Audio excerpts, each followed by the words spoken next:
What are you doing? Dalawang lalaki nagtutukaan sa eskwelahan. I will not tolerate this immoral behavior in this campus. Tabi! Bitch! What did you just say? Legit! I'm the new student, Marahuyo's newest tourist attraction. Bakit ganyan ang itsura mo? Ano, natuluyan ka na baga? Ay! Oo.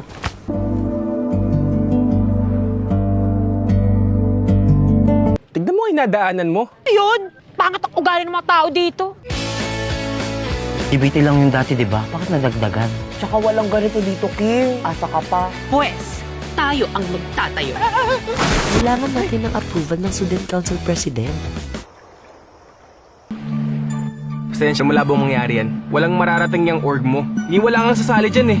Magre-recruit tayo ng mga bagong members. 1 o'clock. Ha?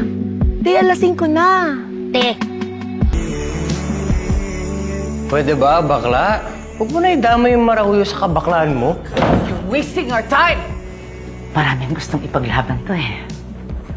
Na kinaduduwa ganito. Di ba bagay sa akin? Bagay na bagay. Ako lang to. Hindi mo mamamalayan.